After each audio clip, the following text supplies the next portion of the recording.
Hello, everybody.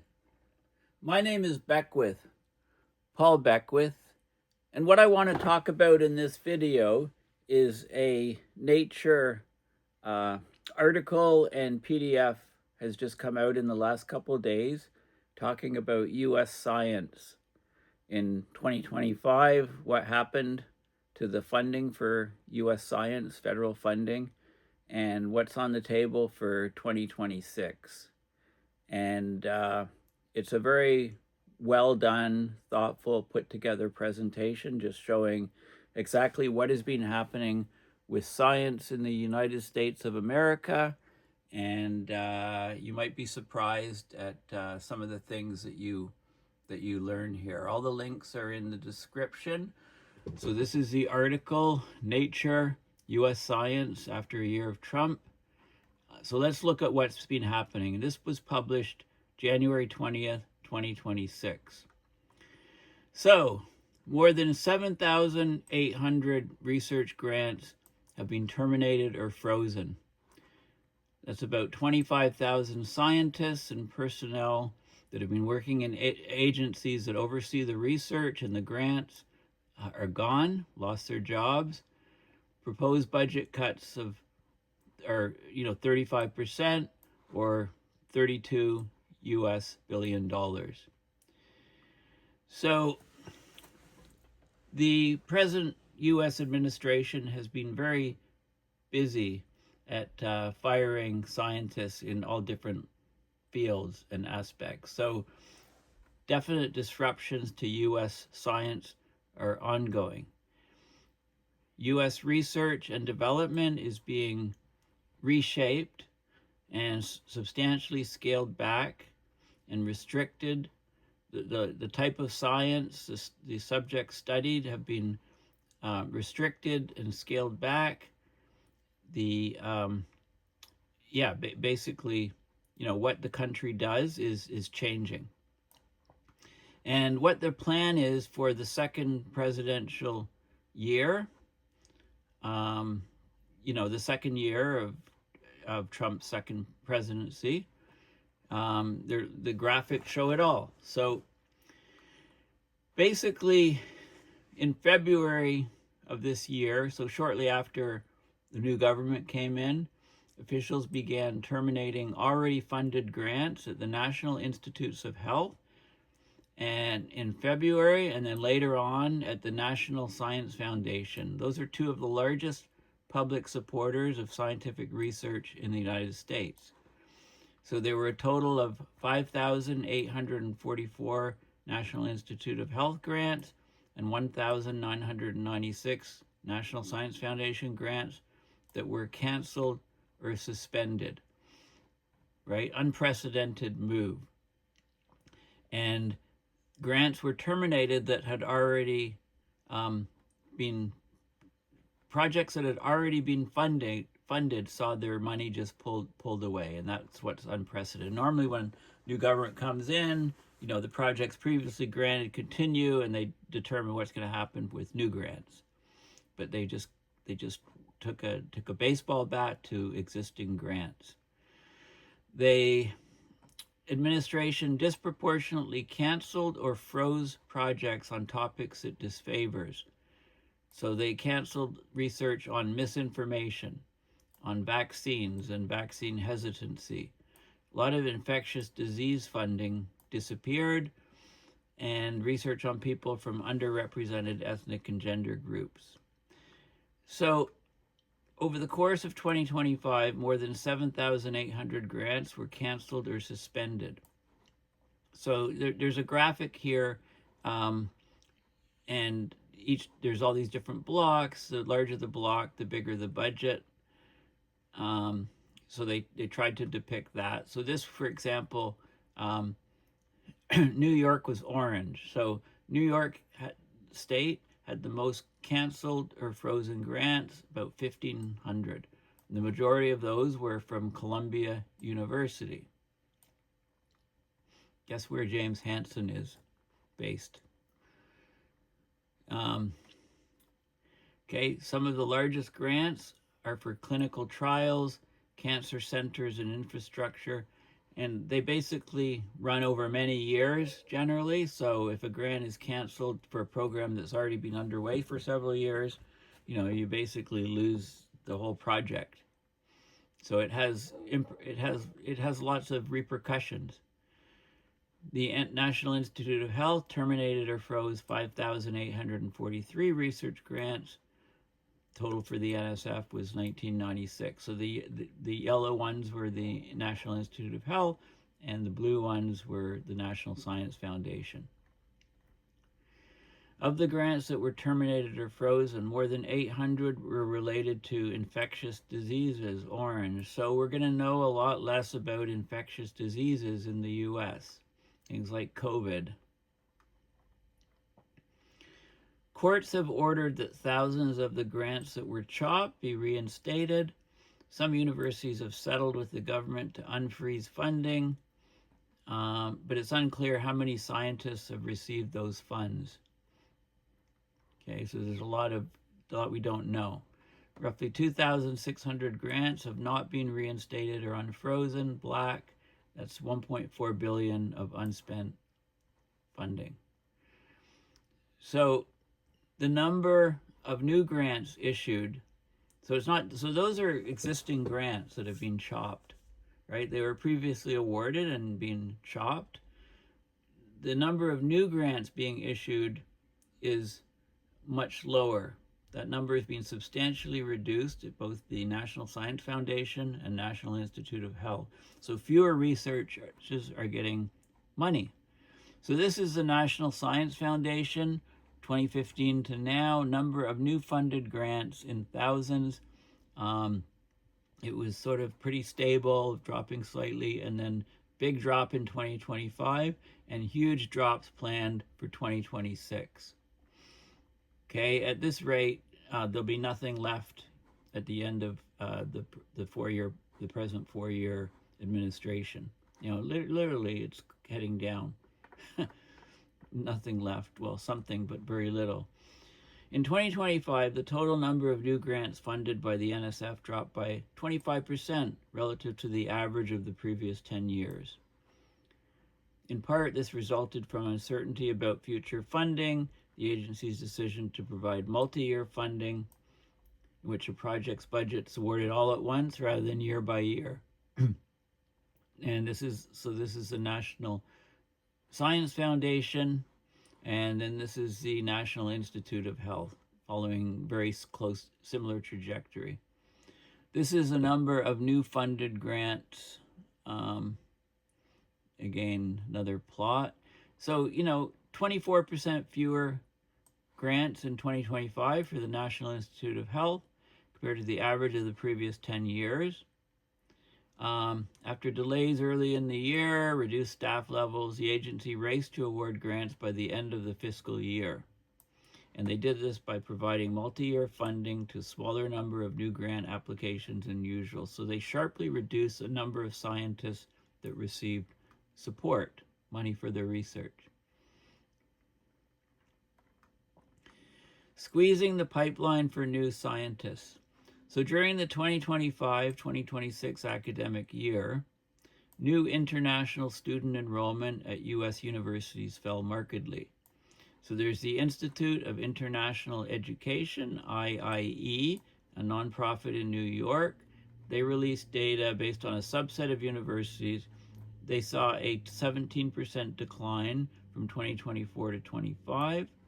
That would result in the smallest number of new international enrollments in a decade, except for in 2020-2021 during the COVID-19 pandemic.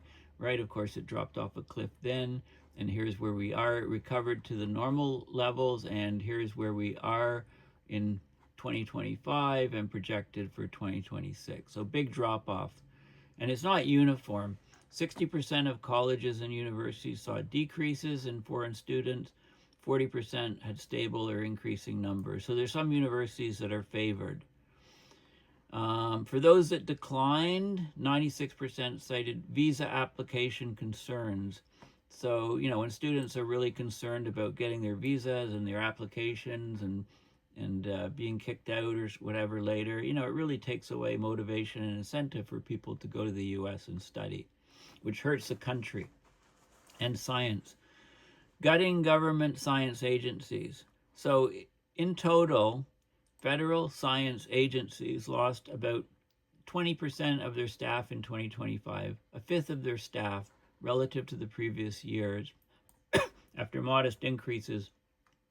So this is the chart. You may have seen this on social media. This is going around on Facebook, on Twitter, on all kinds of different social media sites, because the numbers are there. These are all the different groups. So Department of Energy, EPA got hit really hard. The blue one is EPA, which has got the biggest hits overall.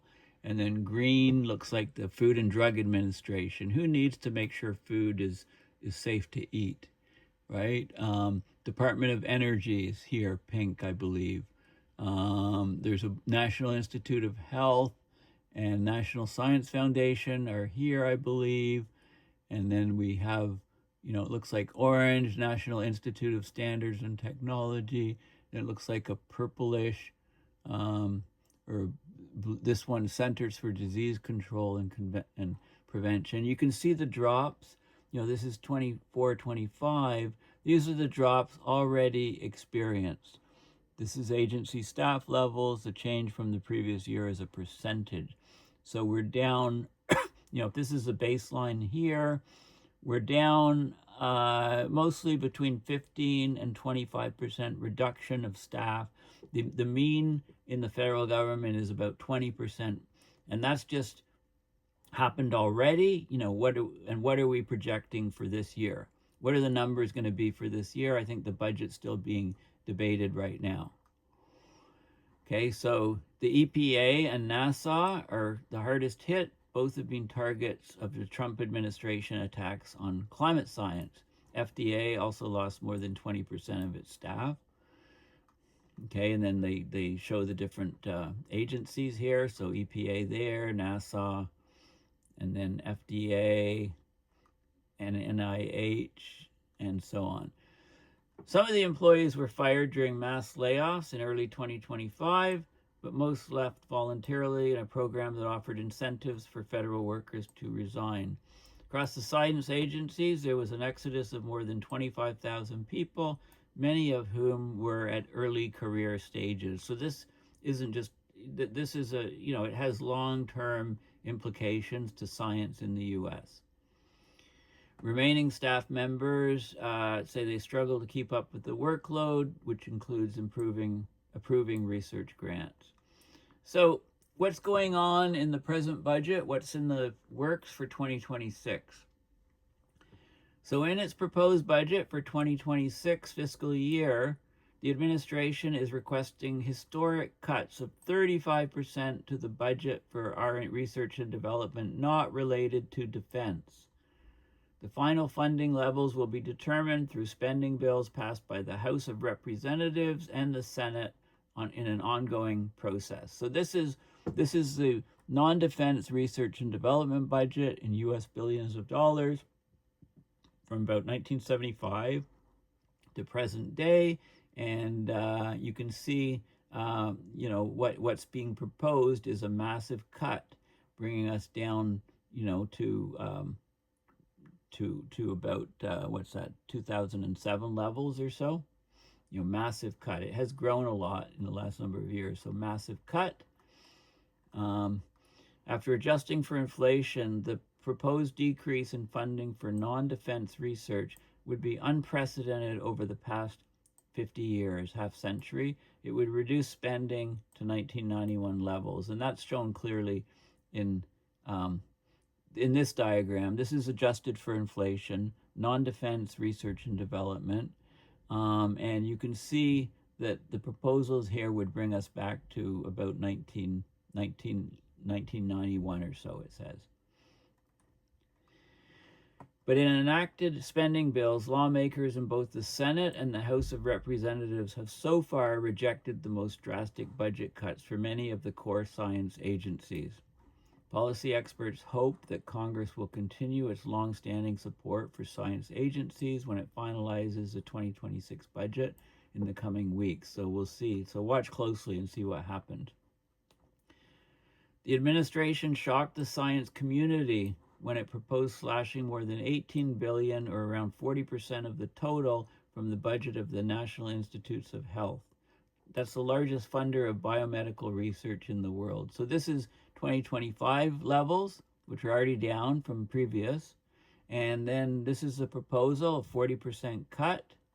And this is what the House is looking at, a 2% increase is their proposal. Okay, so we'll see what happens. Both the legislatures moving through the Senate and the House, both are controlled by members of Trump's own Republican Party. But, you know, they're saying a slight increase, but it's yet to be determined. This is the National Institute of Health, Trump proposal, and the House proposal. And the Senate proposal is also similar to the House proposal. This is the National Science Foundation. The proposal is here, almost like a 57% drop in 1 year, like completely taking a slash and burn, basically. Steep cuts proposed to the NSF, 57%, NASA's Science Mission Directorate, 47%. Lawmakers agreed on 3.4% for the NSF as opposed to 57, 1.1% for NASA's Science Directorate. Okay, so those are shown here. This is the NSF, the proposal and the numbers. This is the NASA Science Mission Directorate, almost a 50% cut, and the compromise of the House and Senate, just a small cut. Okay, so the House and Senate are protecting science at the moment in the U.S. as best they can. The administration wants to just slash it completely. You know, literally, like not completely, but slash it in large amounts. Okay, so that's this article. I'll give you the link. This is also in a PDF. Okay, so this is a PDF. It's a 4-page PDF, U.S. Science After a Year of Trump.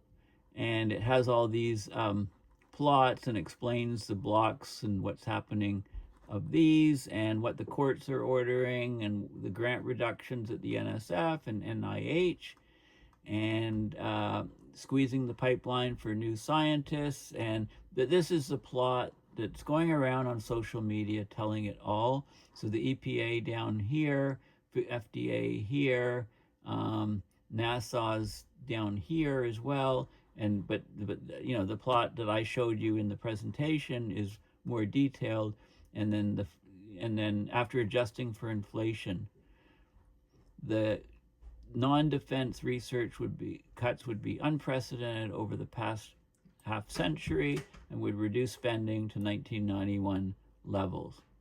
Okay, so these are the people involved in this PDF, and that's what the numbers say. And just for the sake of completeness, I put the websites of the National Institutes of Health, and the Wikipedia explains exactly what they do and how important they are for public health. And, you know, so when you look at the slashes proposed, you can see what could be lost if those are carried through. And then this is the National Science Foundation, and the Wikipedia page on the NSF. You know, is very, very, very detailed and chock full of information on what they do, who they fund, their history, their history over time, and what's happened over the years. I don't know if it's been updated to reflect the latest Nature article. Of course, U.S. has some of the best universities in the world, and many of them are struggling, and they're struggling to get new students, and the number of students is monitored by this group, the IEEE. It's looking at the International Institute of International Education, and looking at students that are coming to the U.S. from around the world to study. Many of them stay, and how the numbers are severely dropping. Given the politics of today. So Anyway, thank you for listening. This is very important stuff to see what's actually happened over 2025 and what's being proposed by the administration and what's being going through the Senate and the Congress. And there's going to be a lot of discussions over this in the next few weeks as the Senate and Congress start making their decisions on the final numbers. But it looks like, from what this is showing and what I've talked about, it looks like they're providing some amount of protection to science. This is all non-defense science. Of course, the picture with the defense. I think there was a proposal to increase the U.S. military budget from something like $900 billion a year, which is 0.9 trillion, to something like a proposal from the administration was to increase that to increase that up to, even I think I saw numbers as high as 1.6 trillion. So going from 0.9 to 1.6, that would be, I can't even, that would be what, 80% increase. 80% of 0.9 is 0.7. Yeah, so that would be like 80% increase. So you can clearly see direct money into defense research and take it away from all other research. I mean, that's really sort of a trend that looks to be quite apparent. But there's that part isn't mentioned here. I'd like to see, maybe I'll do a separate one on military science funding or military research funding. Anyway, thank you for listening. Please go to my website, paulbeckwith.net, and donate to PayPal to support my research and videos. Or you could go to my GoFundMe here, there'll be a link in the description. Or also I'm on Patreon. But please share these videos far and wide. This channel and everything I do is geared to raising public awareness mostly on climate change, but also on other issues to do with science. So thanks for listening, and bye for now.